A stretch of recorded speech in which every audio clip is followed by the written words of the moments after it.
Suddenly piece yourself back together now. What's your vision?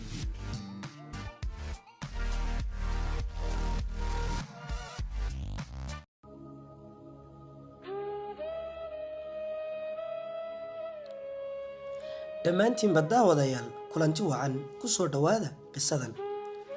hooyadii waxa ay warqadan 10 daqiiqo ka hor geerideeda u qortay wiilkeeda aanay arag.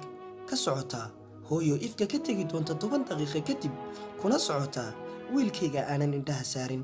hooyo, adiga oo curdina ma geydid in aad qaadho, waxa aad tahay qof xaq u leh in uu helo nolol. kadib markii ay fooshii igu adkaatay ayaa aan door biday in adiga lagu badbaadiyo, waayo waxa aad ahayd madi agoon ah.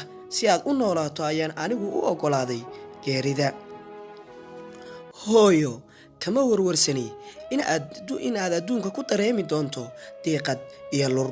waxaa ku barbar taagan xigaal badan sida ayeeyo, awoowo, abti, habaryar, eddooyin iyo ummadda oo dhan. hooyo, annagu horta ayaa aanu xabaalgallay.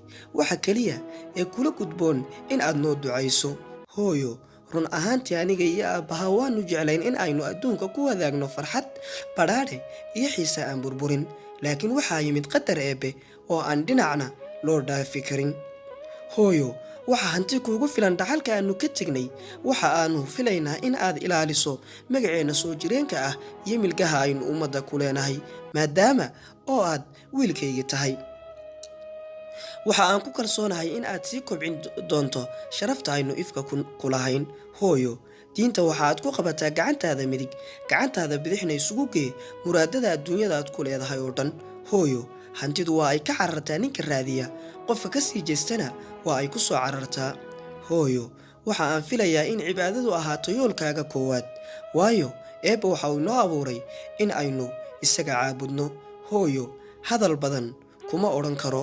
waxaa hadda la bilaabayaa qalliinkii aan ku dhimanayay, adiguna aad ku dhalanaysay. cidda iga nolol dambaysa ayaa wixii dardaaran iyo talo tusaale ah kuu sheegi doonta. waxa aan kugu sawootinayaa galgacayl, waalidnimo, naxariis, niyadsami iyo qalbi wanaagsan. hooyo, noqo kii kora, kobca, kaalin qaada ee karaamo dhowrsanaan iyo habdhaqan togan laguma jeerto. hooyo, ilaahay waxa aan ka baryayaa in uu jannada inagu kulansiiyo. aamiin, aamiin, aamiin.